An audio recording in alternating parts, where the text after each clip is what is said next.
if these video chunks and these video fragments aren't identified properly, they aren't segmented properly on the right boundaries, then you're telling me I'm not going to get my BMW M5 ads. Well, you might get your BMW M5 ad, and you might get some part of the ad before, just as we saw on the video. You can't give me a Toyota ad before that because I won't be happy with that. So it might not be a Toyota ad. Part of it. So, it might be a fragment of another ad. Right. So you get this disjointed video experience, which makes me even angrier. Which does not look good. All right. So tell us how do we define those boundaries properly then? First of all, you need to know where those boundaries are. And so you need to go back into the workflow to identify the exact point at which a program ends and an advert starts. And the only place that you can do that is the automation system. The automation system has a schedule, it's a playlist. It says, play this piece of content from now until this is precise time, then stop, and then play the next piece of content.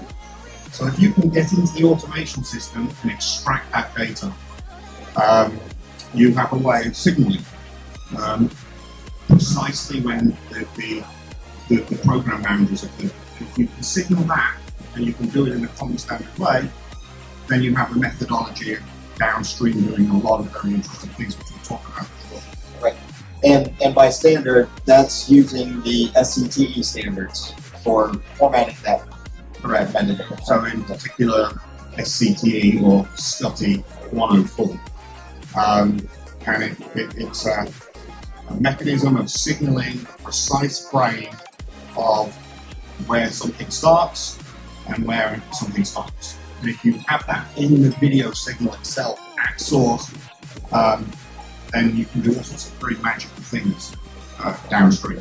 But the playout system doesn't necessarily understand the distribution rights restrictions, so that data has to come in from another system as well, correct? It does. The automation system really knows two things. It knows the precise timing, and it knows what the event ID is, what the asset ID is.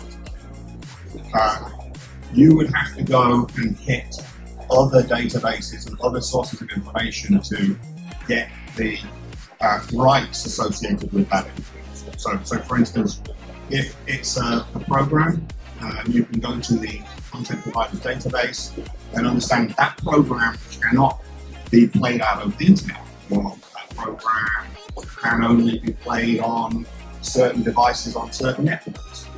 But that's that data that you can extract. Once you have the playlist, you can do it in advance, and then you can insert that information into the SCTE 104 data. And if you do that and follow all the standards, when it gets compressed, it gets converted to another SCTE standard, SCTE 35. It will flow all the way through the media workflow. So during the compression process, I understand these standards evolve fairly frequently, as in about every year or two, something gets updated in the standards. Are the encoder manufacturers able to keep up with that and understand these new changes so that the 35 messages coming out of the compression system are correct? By and large. By and large. Okay. What is important is to control what goes into the SCTE 104 packet, because that ultimately dictates what's in the SCTE 35 packet. And so you want to signal the precise timing, you want to signal what the event is, you want to signal any DRM information.